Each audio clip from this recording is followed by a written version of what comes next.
Welcome to another episode of the Scottish Property Podcast. My name's Nick Ponte. I'm here with Stephen Clark. How you doing, Stephen? Good, Nick. How are you? Yeah, all good. So I managed to find our guest this week. His name is Jim Brown. Came across him on our Scottish Property Podcast Facebook group, actually, where he had previously posted a few really helpful videos of some of his projects for people getting started out. Then I followed his progress probably for a couple of years. And then all of a sudden he quit his job and moved out to Indonesia, to Bali, a place that I've been before when I was younger, which is absolutely fantastic. So that was a really interesting chat. It was. I thought it was a brilliant chat, actually. And it just goes to show you don't need a massive portfolio to kind of live financially free and live life on your terms. And Jim has done exactly that in, what was it, 4 years, I think he did it in? Yeah, it was a short space of time. So he built up sort of cash pot from flipping his own property that he lived in, made 40 grand, I think, and then obviously built up a few buy-to-lets. I think he's got 7 properties. He said that he basically uses that passive income from, which maybe generate him £300 each a month or something like that. He uses that income to now live financially free on the other side of the world. He's got a letting agents managing all the properties for me. Obviously, he's got no ties. He doesn't have kids and families like me and you, Stephen, tied down here. But I just think it's a real refreshing approach. I mean, he's 39, I think he said. But obviously, for anybody who's starting out, and then if you're in your 20s or something like that, and you have had enough of just working a 9 to 5, and you just want this kind of simplistic lifestyle. And if you look on Jim's Instagram, you'll see him, we actually asked him, what are you doing for the rest of the day and what's your plans? He's like, I don't know, I've not got any plans. I literally just go meet a friend for dinner, and then I'm not sure what I'm doing tomorrow. Maybe some meditation, some yoga, some jiu-jitsu, do you know what I mean? So if you want that lifestyle, then listen to this podcast. This one's for you. Welcome to the Scottish Property Podcast. Jim Brown, how are you today, sir? I'm doing good, Nick. Thank you very much for having me on, Nick and Stephen. Long-time listener and long-time follower of the Facebook page and stuff. Not much of a networker or anything like that, but I watch all your stuff. So pleasure to be on here. Pleasure. Long-time listener, first-time caller. Listen, mate, we've had a bit of back and forth on Instagram and stuff like that. You actually came to me. I'm going to dig you up for this because you came to me to come out and value a couple of flats for you to manage, right, as a letting agent, right? I was like, aye, that's good. Okay, wee bit of business here. That's brilliant. Got all excited. Then he's like, no, I'm not needing you anymore. It's all right, Nick. Then a couple of 6 months later, it pops up on your Instagram. You're sitting there with your new letting agent. But I understand why. She's a lot better looking than me. So fair play to you, mate. Baby Holly, yeah, she's my mate. Yeah, well, she's actually just the estate agent. She sells them, but she works for the same company, so we do a little bit of Instagram stuff. Right. Promote her. And no, in my defence, I think what happened was you were quite far away, and there was another letting agent round the corner. It's cool, mate. It's just a laugh. It's all good. Anyway, and dry, fucking straight away attacking you, Jimmy, putting you on the back foot. Fucking hell. I know. You waited till we hit record to hit me with that one, yeah. Listen. One of the reasons we got you on here is because I actually love your Instagram and stuff like that. I love your stories and that. Just seem like a real genuine guy. And you've contributed a bit to our community as well. You put some good posts up there in the Facebook group, giving value. You always seem to want to give value and help others as well. So it's great to have you on. You're actually sitting across our side of the world at the moment. Where are you just now? I'm in Bali in Indonesia. So as I'm sure we'll get into in the conversation, just, was living in Glasgow, doing all my property stuff in Glasgow. And just last week, gave up my job, got rid of all my stuff, and just came here, and without any plan other than to just enjoy my life, do whatever I want to do every day, have no one to answer to. And if you're looking at this on YouTube, you'll see my big red face because I'm Scottish and I've just arrived. And you've not bought your Factor 50 yet, mate. Scottish people shouldn't be doing sun on the beach, definitely not. You'll be standing out like a sore thumb down at that. Whereabouts are you? I spent a bit of time traveling in Indonesia. I went to Kuta Beach for about 3 weeks, went back in 2006 or something like that. Yeah, Kuta Beach is not far from where I am. I'm in Canggu, whereas Berawa Beach, which I think Cooter Beach is the next one along. I've got my little scooter, so I've been out investigating my surroundings, but I'm still getting lost, so I don't know exactly where it is, but I've definitely seen signs for it, so I must be close by. You learned how to surf yet?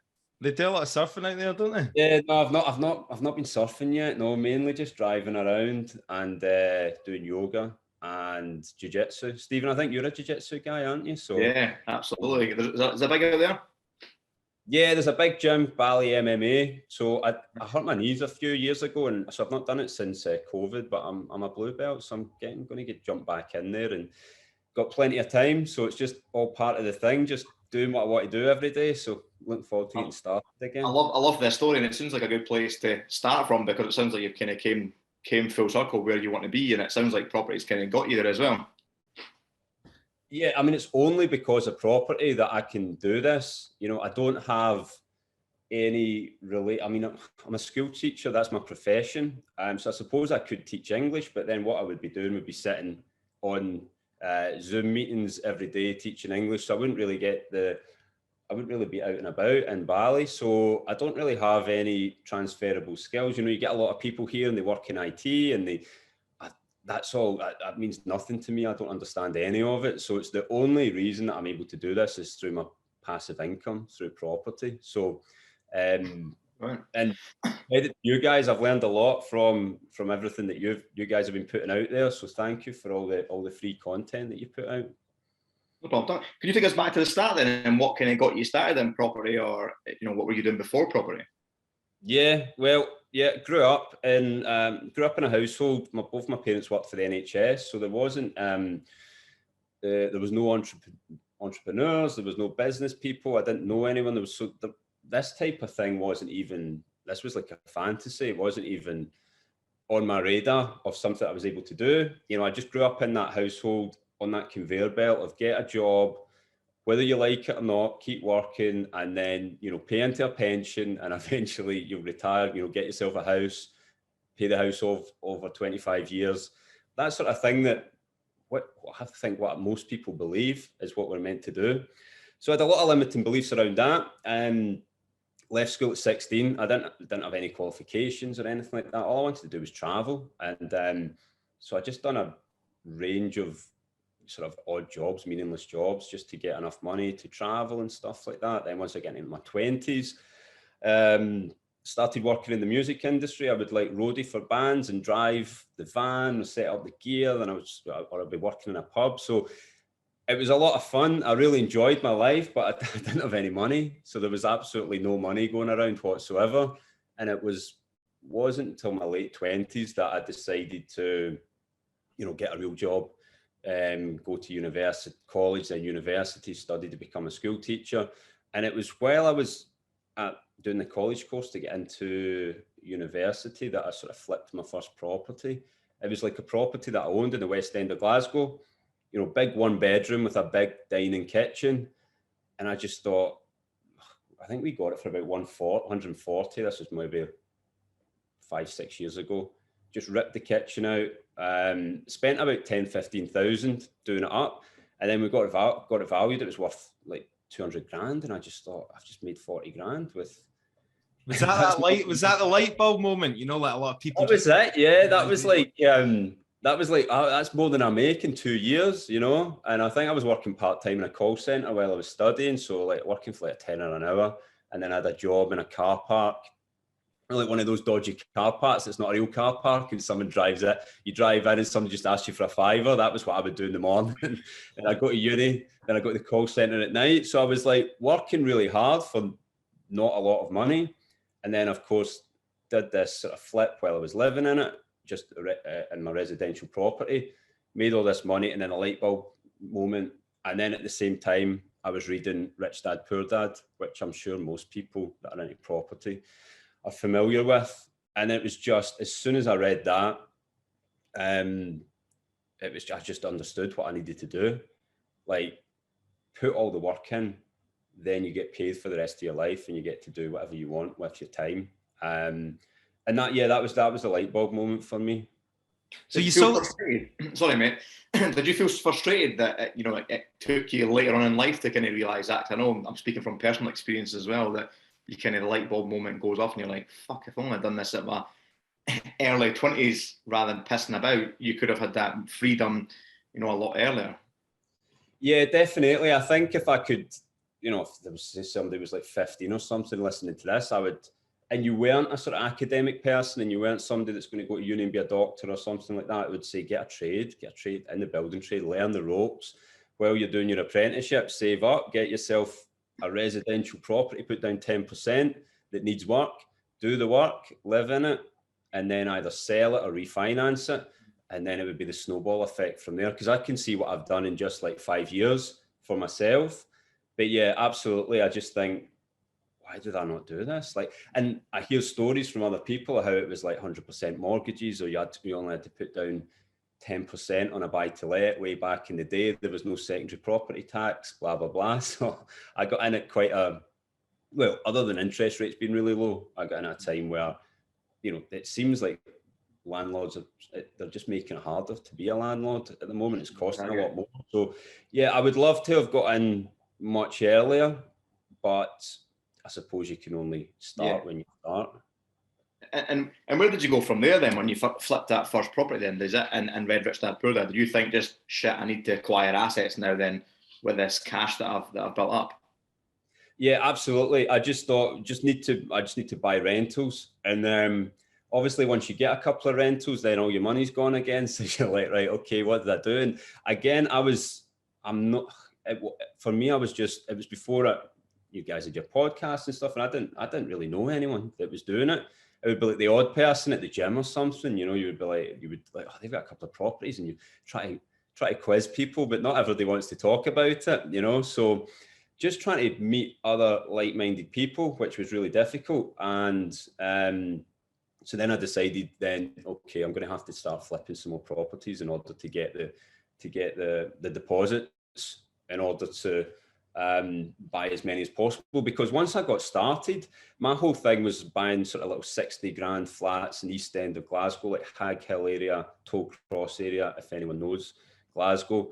Quite cheap, but quite close to Denniston, which is the place that's pretty expensive at the moment. So I was getting little 60 grand flats, buying them up, but of course I kept running out of money. But I got to the point where I had like a BMW, which I didn't really need, and I just sold it in order to buy another flat, and then I didn't have a car.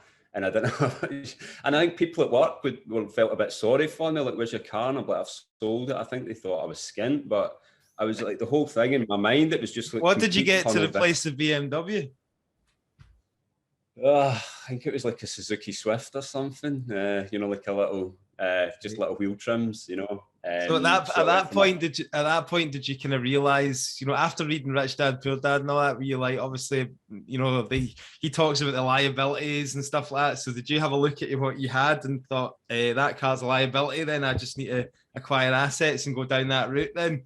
Just try to pump everything into your assets? No, I totally did, because again, as I said, I was working as a school teacher, and I thought, well, I don't want to do this forever or much longer. So the more liabilities I have, like fancy cars and stuff like that, well, the more I'm going to have to work, and the less, the longer it's going to take me to buy these properties. So, what kind of teacher were you? Sorry to keep jumping in here. I find this really interesting because my wife's a teacher. So I was a primary school teacher. I taught in Porcel, and then I taught in Barlanark. So if anybody knows those two areas, they'll know that it's like quite challenging. But I really loved it. I just didn't like doing the paperwork, and I also don't like being told what to do. But I loved working with the kids, and I had a really strong bond with the kids as well. There's a lot of problems in those areas, and a lot of the kids don't have like a really strong male role model. And I worked really hard to do that, and it was really sad leaving them. But I think once you know that you don't want to do your job anymore, then it's really hard to get up in the morning and drag yourself in there. I was going to ask you that actually. Like, what was? I mean, if by the time you had qualified, went to college, done your university degree, then kind of qualified as a teacher and got the job, you must have realised kind of quite quickly I don't want to fucking do this. This is going to tie me to a 9 to 5 for the rest of my days. Like, it must be quite a quick period. Yeah, it took me 5 years to train to be a teacher because I had no, as I said, I had no qualifications. So I had to do a year at college, 4 years at uni. I think I was a teacher for like 4 years. So it took me longer to do it. I mean, the thing is, though, I could always go back to it if I needed to. It's great to have that. It's always better to have that than just be someone who left school at 16 and has nothing. But I think now with the skills that I've acquired doing this, and I absolutely love it. It's not, I think it's the same for all of us. You know, you want the money, but when you wouldn't be able to do this if you didn't enjoy it, because there's so many setbacks and frustrations when doing all of this kind of stuff. And you know, I absolutely love doing this. Like all I look at is right move. Or even now, you know, all I want to do is talk to other people that are doing it. I think I kind of bore people that aren't into the property game because that's all I talk about. You find like you have a shit small talk game. I always get heat from my wife constantly because I'll go to like weddings or family gatherings, and if there's no one to talk to property about, I'm the fucking loner that'll go and play with the kids. Like I'm not interested in speaking to people if they're not interested in property or doing something like that. But I'm just boring off the shame, you know, like a football chat, something I ain't interested in, or you know, the kind of mundane chat that you get from people at events. I'm just like, somebody want to talk property. That's it. I'd sit in the staff room. I'd have to go. I'd just get like I hope nobody that I used to work with listening to this, but oh well. But I would just go out in my car at like you know, at lunchtime and stuff because I can't sit in a staff room talking about what was on TV last night and all that sort of thing. I'd just be on, or I'd be like, it'd be playtime and I'd be on the phone to a lawyer, like, you know, screaming at them because like some sale about to fall through. They always be right, right, I need to go. The kids are coming back in. The bell's ringing.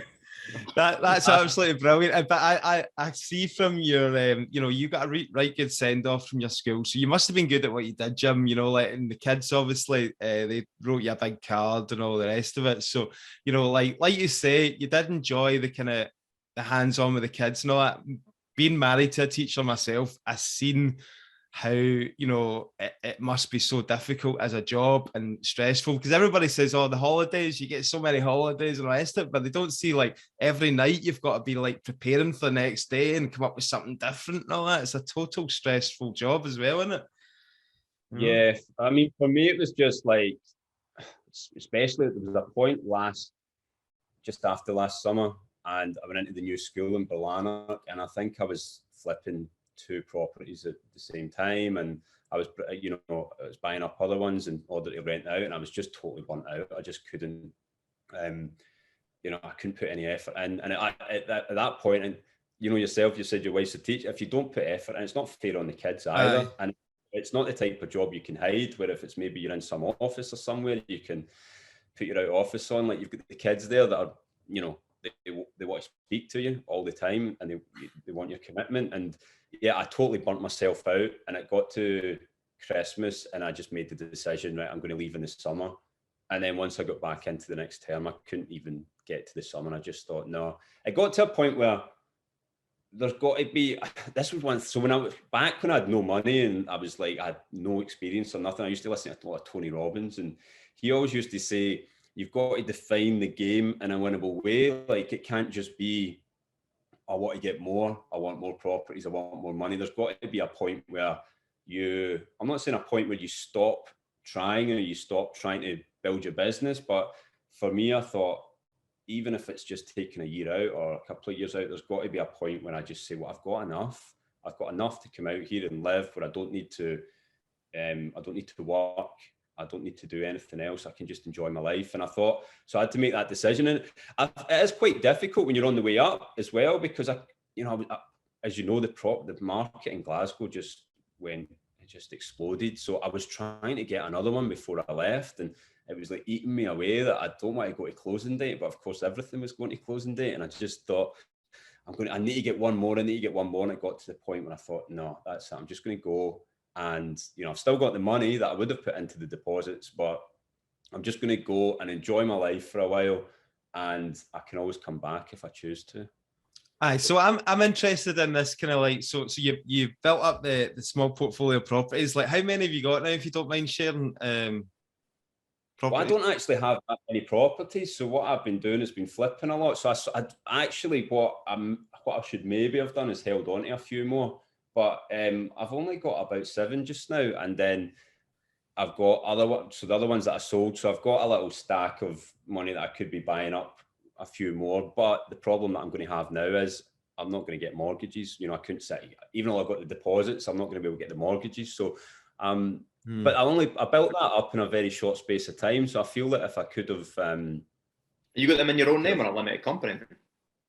Got them all in my own name, yeah, I know. So I probably should have went limited company, but so maybe you could give me your opinion on this, one of you guys, because you probably know more than me. Like it was always in my head, so I'm going to go away. So I'm, when I was a teacher, you're pretty much at that bracket going into you're just below the higher tax rate, and I just thought, well, I'm not going to be working at all, so I'll put them all in my own name, and I was doing it really quickly, and I don't know if I should have went limited company, but I just thought, if I was going to stay and do a lot more, then definitely. But I think I'm.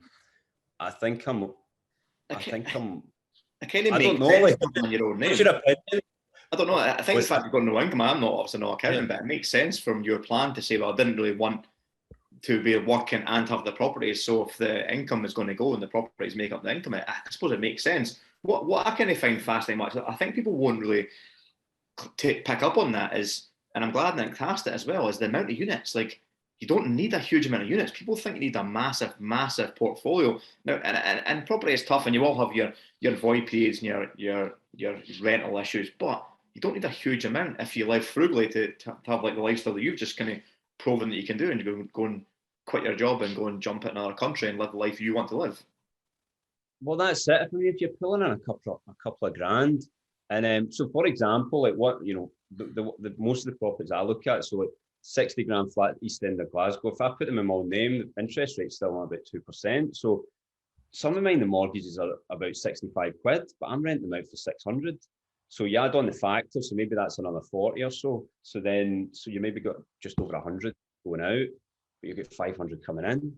So it's obviously you get tax, etc. on top of that. But yeah, I think that's the difference. Like, to be financially free, there's levels to it. Depends what you want. If you want to live in Scotland, you want to have lots of nice stuff and stuff like that, then yeah, you're going to need a lot more money than I need. But if you've got a couple of grand coming in, I mean, most people, you can live here no problem at all on about £1,000 a month, and live a really good life. The food's, everything's so cheap. The food, accommodation, transport, everything's really cheap. So I've got, for what I want to do at the moment in my life, then I've got everything that I need. Of course, if I have kids and stuff like that in the future, I'm going to want to reassess. But at the moment, this is exactly what I want to do, and I've got more than enough coming in to facilitate that.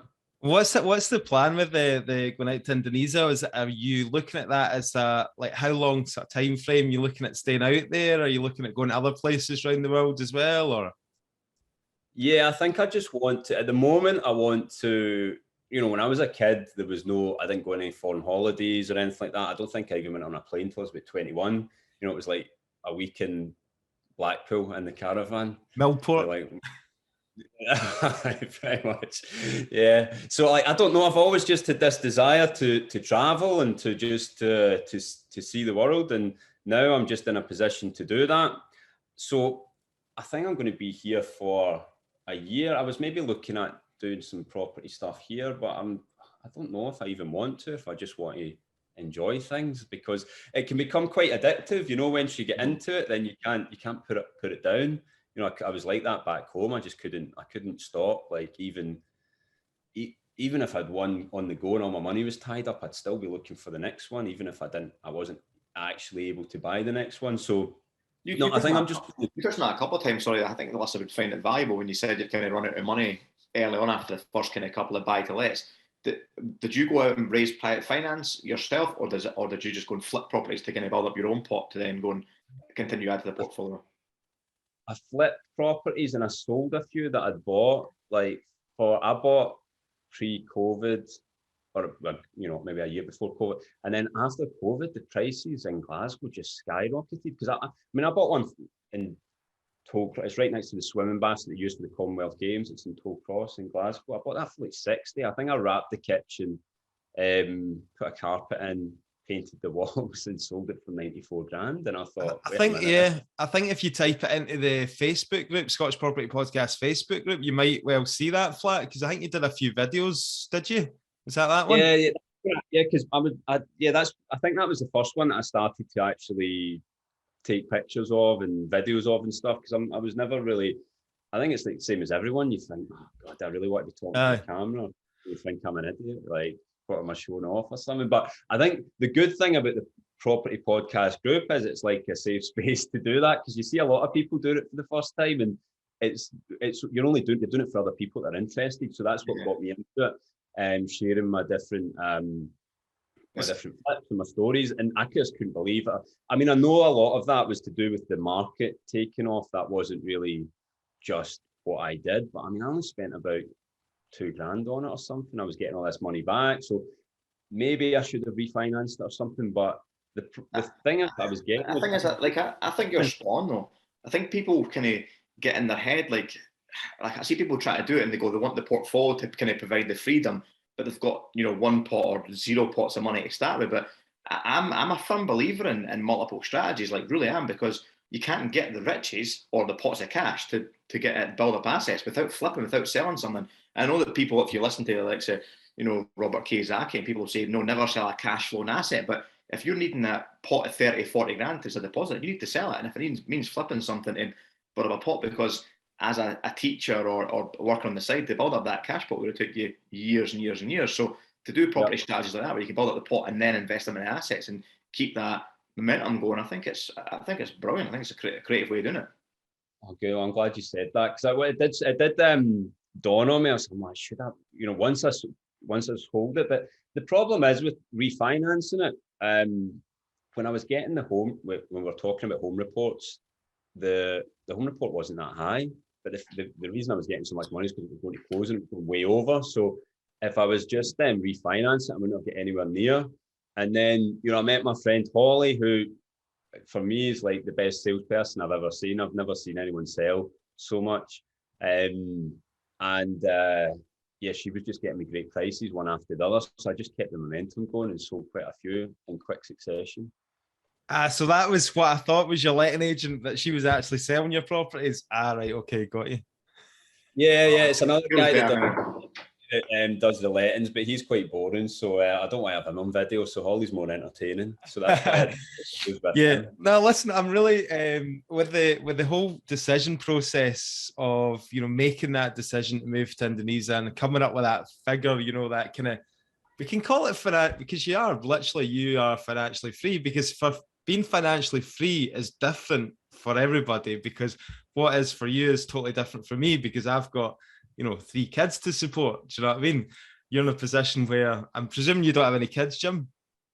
No, not that I know of. No, I think I'd like to do this if I did. But yeah, no, I think this story might sort of appeal to some of your younger listeners who are just maybe thinking, well, I don't really want, because my whole thing was it just never really sat well with me, having a job and having a schedule and being told what to do. And I thought, well, how am I going to get out of it? And this was my route out of it. And, I can always dip back in if I want. And I can be a teacher in any country in the world, probably. So, did you have a figure? The lot of them, because I mean, like you kind of spoke as well about not having that network at the start, and that probably would have helped you if you saw someone posting on Facebook or someone in your network showing you what's possible in property 10 years ago, it would have helped you. Now you're a teacher and you've got that teacher skill set. Do you think it maybe spin you back around and combine the two, like teaching financial freedom to youngsters or doing something like that? Well, some people have asked me that, like, would you want to, I don't know if I've got the I know you do that kind of thing, Stephen, don't you? You sort of teach courses as well. I don't know. I mean, I definitely wouldn't be opposed to doing it, because, of course, I do like helping people. I do like teaching, and obviously it'd be a good source of income as well. I think it's something I definitely consider. Whether I don't know. You need to be I feel you need to be very, very active on social media. I'm not too active in order to get, to put myself out there. I do a little bit, but not maybe not enough that's going to be enough to draw in a lot of people, but you know, that could change. But no, I think it's a good idea, because the one thing that I wanted to do when I shared my story was, you know, if I made a mess of something, you know, or lost money or whatever it was, I would just be honest about it, because I just felt that when you looked online, or before when I looked online, before I started doing this and met other people, it's just a lot of smoke and mirrors from a lot of people. And it's like, what do I actually do? Like, how do you get the mortgage? How much, what is the interest rate? What is the deposit you need? And it's like, so I like to be quite transparent. So maybe there is a market for, you know, helping people with that. Yeah. Yeah, this story definitely appeals to a younger version of myself, because like I love travel. So like seeing you in Bali in Indonesia at the moment, I'm really fucking jealous, right? So tell us, right, what as his wife listens to it in the background, I'm saying that. What is you know, like you must have come up with a figure, right? So for the younger listeners out there, they're maybe thinking, right, that seems like a great life. What sort of figure? You talked about, you know, £1,000 a month, you could live relatively comfortably. You know, is that realistic, you know? Oh, you could, yeah. I mean, I would want a little bit more, just because I don't ever want to be in a position where I've got no money, or I need to wait until payday, or of course, if someone doesn't pay the rent, or I mean, that would be awful, being out here and, you know, someone not paying the rent. But I think it would be more a case of just avoid period, someone moving out. So I don't ever want to be dependent on that money. And of course, I've got quite a bit of savings from not being able to buy another property before I left. But yeah, no, £1,000, for example, the place I live in, it's like a studio apartment. It's like £160 a month, which is crazy. I worked out, it's like a £5 a day. Yeah. So let's just come up with a plan right now for people who are listening to this, who might want this life, right? You know, we think about the number that we need to live a comfortable life, where you do not have a boss shouting down at you, you know, talking down at you. You don't have to set the alarm clock, you know, at 7:30 in the morning to get to work for 9. You can go to the beach whenever you want. You can go and sit and have a coffee and a smoothie and watch the world go by. Do you know what I mean? That sounds to me absolutely brilliant, right? What do we need to work towards to get that goal? Like, how much do you need to make?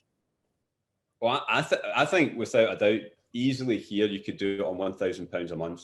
100%. Right, £1,000 a month. Let's boil that. Let's bring that back to, like, how many buy-to-lets do you think we need for that? For my sort of the type of stuff that I do, the small one beds in East End of Glasgow, probably three. Three buy-to-lets. Like, how much capital invested do you reckon we need for that? So if you're buying them at 60 grand, you're putting down 15,000, and then your secondary property tax would be 2,400, and then my lawyer's about 400 quid, and then I mean, that's about it, isn't it? So maybe about 20 grand a property is quite a good. Yeah, I suppose once you do all your electricity safety, that's never cheap, and all the rest of it, and. Right, 20 grand a property, so 60 grand, say, right? If you're a 20-year-old listening to this, right, and you want this lifestyle and you don't want to have to work for a living, I'm just trying to get an idea how, you know, a plan for somebody young, how long it would take them to get to this point. Do you know what I mean? Well, that's it. You could do it. You do it in a couple of routes. You can go and borrow that money, or you can go and do 1 or 2 decent flips and make that cash pot and just invest it straight into it. Or you can try and do the BRR strategy, one deposit and keep recycling it until you've got it and go, right, fuck it, I'm away. But I think there was something we missed. But Jim, you did touch on it there as well about the car, and I think that's where youngsters, and I know people in general, a lot of people in our age probably listen to this going, that's okay, £1,000 a month, but everyone seems to fall into the same fucking trap. They start with the car becomes £300 a month, then gets upgraded to the new German model at £500 or £600 a month. Then they get a partner, and they want a car, and then they want to get a house together. Oh, the 3-bed semi, 200 grand's not quite enough, right? They need to go and keep up with our pals. I've just got a detached house, and the mortgage is now £1,000 a month, and we've got 2 £600 a month cars. Before you know what it is, you're 3, 4, 5 grand a month just if they can have that lifestyle. So I think before you even get to that point, I think it's crucial to kind of point out, if you want that lifestyle and you want the life what Jim's doing, is don't fall for the kind of keeping up with the Joneses trap. Figure out exactly what you want. If that's what you want out of your life, go for it. If it isn't, don't fall into the kind of society trap the teachers. Is that fair enough? Oh, 100%. And I was never materialistic, but in the last couple of years, probably through COVID as well, you know, being at home a lot, I fell into it. It was like, you know, the car was nearly 500 quid a month, but then, you know, every time I put 40 quid in it, then a few days later in fuel, I needed another 40 quid. It's like a big Audi sort of A5. And I wasn't even really into cars. I just thought I can afford it, I'll get it. That's you halfway to your £1,000 a month straight away. Yeah. Stone Island jackets. I would go buy a Stone Island jacket for like 600 quid because that's all I wanted when I was younger. I thought, oh, if I could get a Stone Island jacket, I'll be cool, you know. And then you get one, and then a month later, it's just a jacket. It's just got a fancy thing on the arm, and it doesn't mean anything. I mean, I just gave all mine away. Gave my Xbox to one of the kids that I would teach. Gave my Stone Islands to a friend. She's got some kids. I just said, just sell them and buy your kids something. Like, I don't want it. And then I went on ASOS.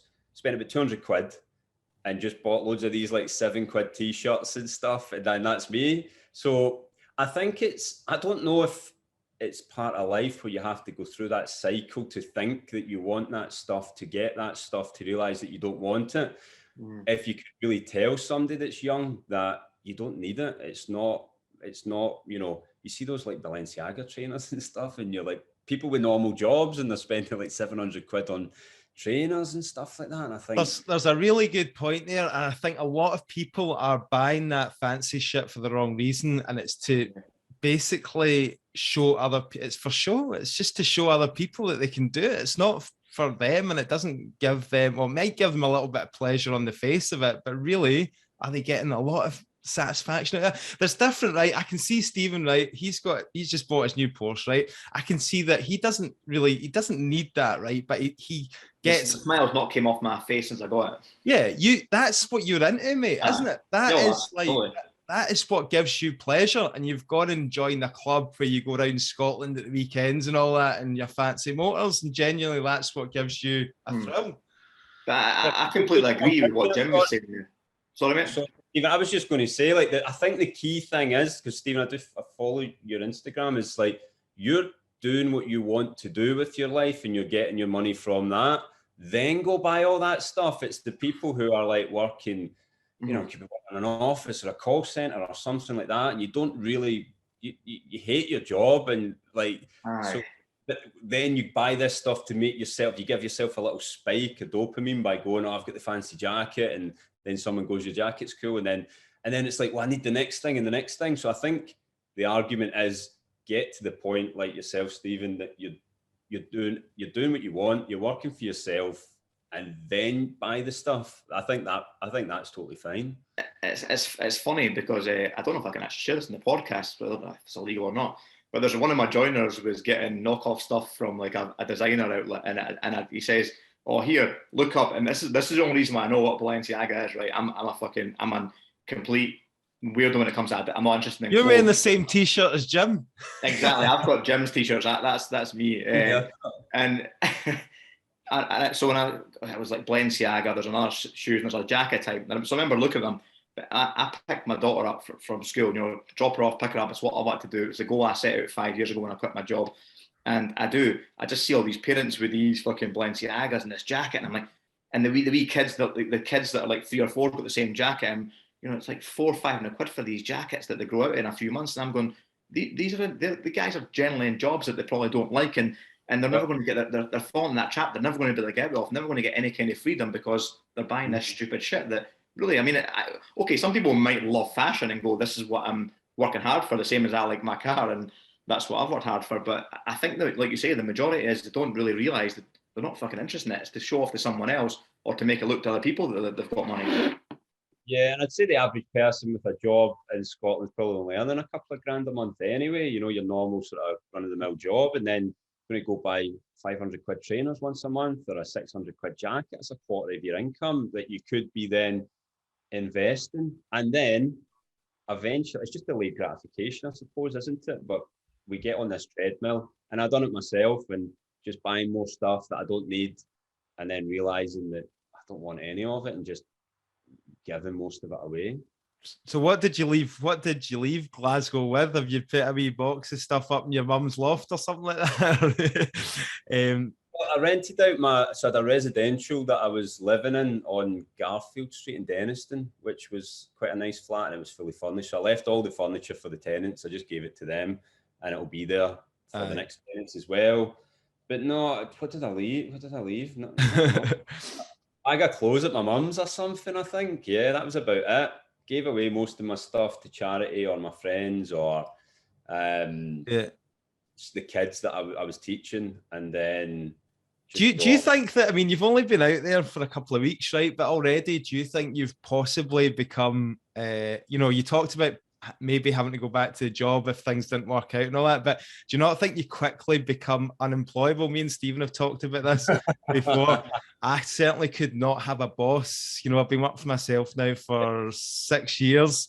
I just couldn't go back to that environment to somebody tell me what to do. What about you? I mean, you've only been doing it 2 weeks, but you think you'll go down that route yourself? I think I was pretty close to being unemployable even when I wasn't. I was just. I think the good thing about teaching is you were left alone. You got to teach the kids and stuff. But as soon as someone asked me to do something or told me to do something, like even if they were my boss and I liked them, in my head I've got this little voice saying like, "Who the fuck are you to tell me what to do?" Sorry, but that's just how I feel. But I don't think that's a bad thing as long as you can be professional to the point where you've made enough to be able to quit, and you don't just sort of quit like before you've actually got any rental properties. But I just never really been able to, it's never sat well with me being told what to do. So I think I definitely agree with you. Like now I'm out here, I think it'd be very difficult for me to go back into just sitting in staff rooms and just caring about the meetings and stuff like that, which... So what is it that you're loving at the moment about your life? What is it that you specifically at the moment are just feeling this is great?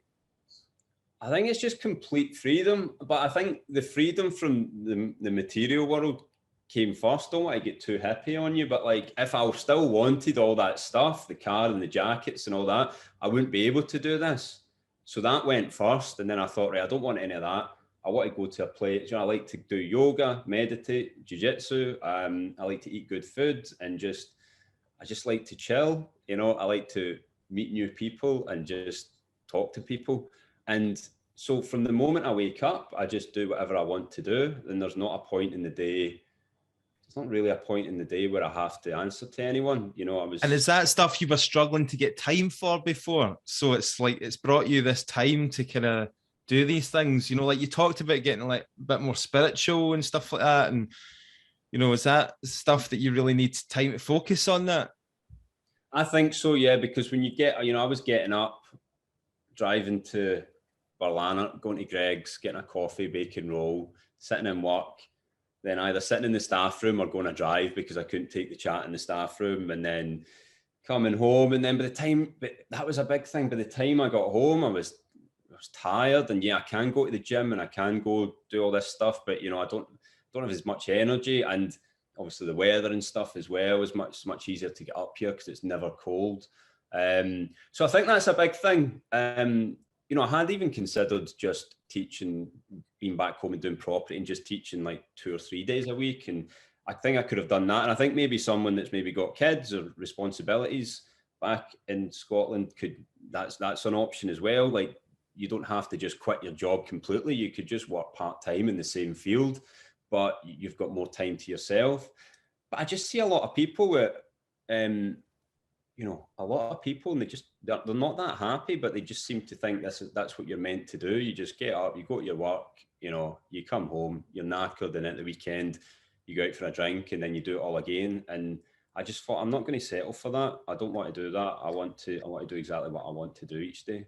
How do you feel adjusting to because obviously, like, take nothing away from you, because, like, we're probably not touching it, that's going to be hard work to achieve what you've achieved in the last, a short period of time, between working a full-time job and going out and flipping the properties and then building up the portfolio on the side. That's going to be 18, 20-hour days. How do you switch off from that, literally weeks ago, to in Indonesia, fucking just living life on your terms, doing nothing? Is there a feeling of guilt or a feeling of shit, like you should be doing more, or are you quite enjoying it? Is it quite a nice transitional period?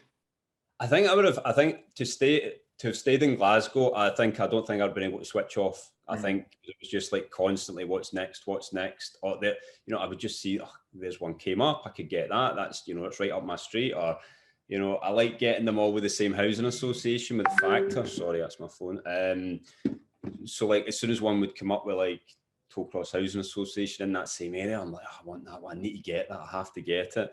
And but being here, no, I think I burnt myself out, to be honest. I'm not saying I work any harder than anyone else, but there was, when I was flipping ones and I was moving into, at one point I was just moving into one when I was flipping the other, and all I had was a bed and my phone, and it probably wasn't conducive to a healthy lifestyle. But I just complete tunnel vision to like, this is what I want out of my life. And I didn't really know any other way of getting it than just going 100%, 100 miles an hour. And, I could have taken longer to do it, but it's just, once I get started, I just can't stop. It's all I can think about. So no, to answer your question, now that I'm here, I feel completely fine switching off. I've made my peace at the moment that I'm not going to be buying any more properties or building my business, if you like, anymore definitely not in the next year. I'm asking, it's quite a personal question I was asking you for, because I feel like my kind of year planned out, or it's kind of planning out different than I thought, and I decided to take the first kind of quarter to raising finance, not taking any more projects. The first time in probably 7 or 8 years, I've not had a flip, in fact longer, I've not had a flip on the go, and I feel guilty. Like I feel like because I'm not working 18, 20 hours a day, that I'm actually, we've got 2 podcast calls in the day. Like my daughter's off school. I'm like went out to Edinburgh yesterday shopping, where I fucking never go shopping with my wife. I went yesterday just to go shopping and piss about, and I've kind of got this guilt feeling. And even when I flipped a cottage on without even doing the refurb back in November or December, and I even feel like I wish I'd kept it just to refurb it to keep busy. And I feel like, is that a fucking disease? But you've kind of hit, like, you answered the question probably brilliantly. It's probably the fact that my surroundings, what I know. So you're not going to switch off to the opportunities and the deals that come to you. You're going to be, people in your network's going to bring you opportunities, or you're going to look on Rightmove constantly and see that there's other things you can keep going and keep pushing. But it's interesting that you for to kind of make a drastic change. I'm wondering if I could do something that's less drastic to switch off. Yeah, well, no, I think it is the surroundings, because when I'm, as I said, if I was back home, I would just, I was the same. Like as soon as I got one, I would have my painter lined up, I have my kitchen guy lined up, the carpet guy lined up. It got to I had quite a good process going, and I would do it so quickly, as quick as possible. But then as soon as it was done, it was like I didn't know what to do, so I was bored. Yeah, because I'm like, I don't want to just go to my work and come home and not have another. That was interesting what you said there, Stephen and Jim. Like, like there's that kind of like fear of stagnation, isn't there? Like that, not doing anything or not growing or getting bigger or better. But I just like the fact that you're at peace with that now, Jim. You're just like, I don't need any more at the moment. Obviously, things might change in the future. That's part of where I'm at as well with building this letting agency. I could sit quite comfortably just now with I think it's about 130 properties under management. My wife's managed to leave her job as a teacher now, so she's working in the business now as well. So she's away from all that stress. We've got a comfortable lifestyle. But for me, I'm like Stephen. I can't. We've got 2 podcasts on a day, and I'm like, there's stuff that I need to be doing in the business to grow, to get more clients, to do more, to get bigger and bigger and bigger. And like Stephen said, is it a disease? Maybe there's a way where we don't need to go down that route. Do you know what I mean? I think as long as you're enjoying it, but I think it gets back to that thing that I learned from Tony Robbins, where it's like, define the game in a winnable way. Like, what is winning for you? Because for me, it was, when I got to a point where I was comfortable and I didn't have financial worries, then it was I was just buying more shit that I didn't need. So but I think if you're really enjoying the process, then I think that's a really good point. I do enjoy it. I'm sure you do as well, Stephen. I do enjoy the hustle. Yeah, but I was reflecting on what Jim was saying as well, and me buying the car this last month as well, and I'm kind of like, I'm finding myself in that same point, just taking on less, trying to refocus the business, but I've got too much time in my hands that I've went and bought a freaking car. But it is something I've watched since I was a boy, and I'm enjoying it and I'm enjoying the process, but I'm still like, am I then feeding that beast that I'm like, oh shit, I need to make more money, I need to grow the portfolio bigger, or the business has got to grow even more because I'm wanting the Lamborghini next. I don't know. Do you know what I mean? You get sucked into that trap where you're always going to keep pushing when you go, nah, do you know what? When's enough? And when's the point where you go, do you know what? I've hit where I want to go, and that's it. Yeah, like where's the cutoff point of like, I don't need to work as hard anymore, and then I hope I've not ruined the car for you though, Steve. I think the health's got a lot to do with it as well. Sometimes I have a check in my mind. I'm like, like you said about having time to focus on your health and your fitness and that.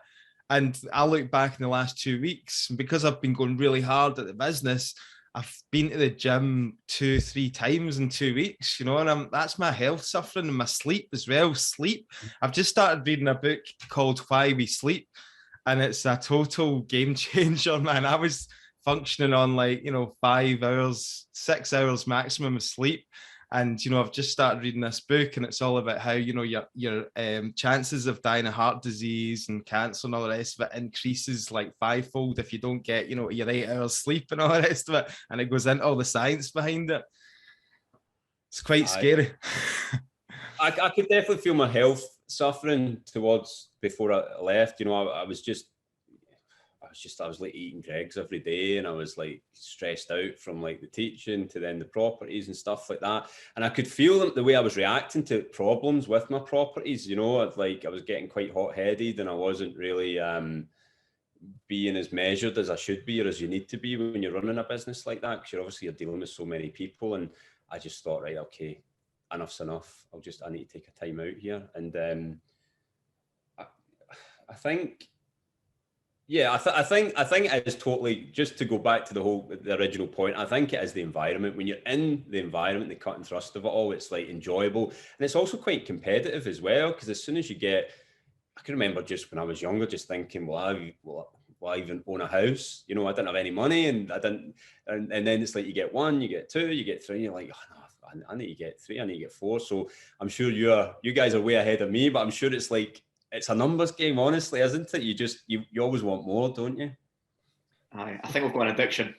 Tell us where you see yourself in, a year, 2 years time. Then what's the plan?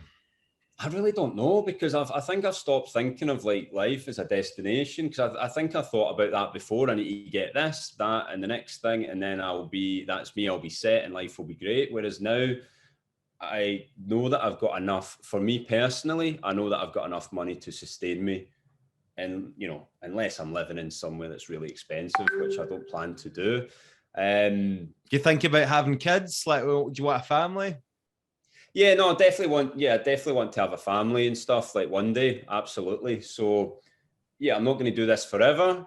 But one of my real goals is, like, I speak Russian. Well, I learned Russian, so I did want to go and study Russian in like a Russian-speaking country. But obviously, the situation there isn't conducive with that just now. So that would be something that I'd want to do eventually. Whether I want to come back and live in Scotland, I don't know. But I think I'm just going to take it sort of a year at a time. I think I definitely want to be here for at least 1 year, and I'll just see what happens after that. But yeah, and definitely as my life circumstances change and I have a family and kids, then I know that I'm not going to be doing this. But I think that the skills that I've learned, I'd be quite confident being able to come back to Scotland and do flips and pick up more buy-to-lets and stuff like that. I don't think it would be, I think I've learned enough to feel comfortable and confident in my abilities to do that.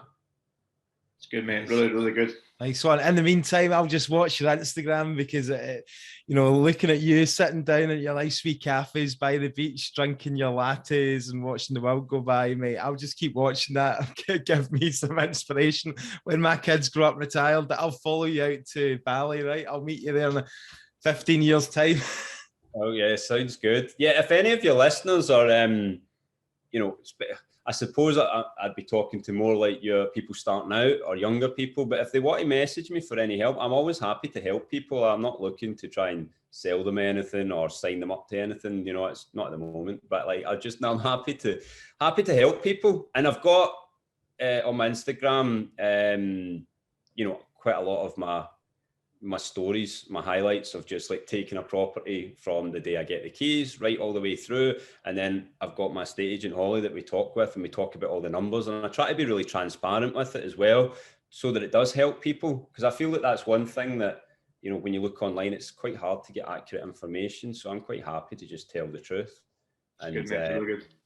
help some people. Aye, it's definitely needed. There's definitely a lot of that out there. It's good. Been a brilliant chat, mate. Appreciate you coming on and sharing your story with us and chatting with us. It's been brilliant. I know that a lot of listeners will take a lot of value from that. Good. I hope it helps. I hope it definitely helps someone. And as I said, you can put a link to my Insta. If anybody wants to message me with any questions, I'd be more than happy. I've got plenty of time on my hands. I was going to say, what stressful things have you got to do for the or what time is it? It's probably night time there, is it? What is it? It's 6 o'clock at night. Yeah, I'm just going to go out for dinner, and then I think I'm meeting my friend tomorrow, and then that's it. No other plans. I love it. Absolutely love it, mate.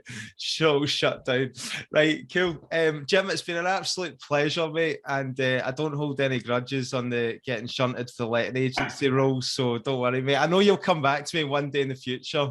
You'll be like that. But I think you've got plenty, haven't you, Nick? Aye, we're doing all right, man. It's all good. You won't miss a couple for me.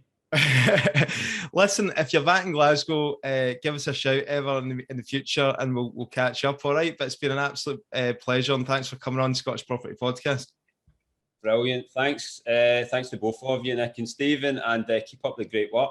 I think you're doing great things with the podcast and the groups, helping a lot of people. So, cheers, mate. Really appreciate it. Cheers, mate. So, guys, I hope you enjoyed that interview with Jim Brown. I know myself and Nick certainly did. What a fantastic story, and kind of really inspiring as well, how he's kind of got rid of the shit, got rid of the materialistic nonsense in his life, cut it right down, built up this kind of financial freedom, and then he's choosing life to live life on his terms, which we are a real advocate of. Excellent. As always, please support us by sharing the podcast on your social medias, on your Instagram, tag at Scottish Property Podcast. And also we have our monthly networking events, which are Aberdeen, Dundee, Edinburgh and Glasgow. Head over to Eventbrite and book your ticket for the next one. Thanks again for listening, and see you again soon. Thanks a lot, guys.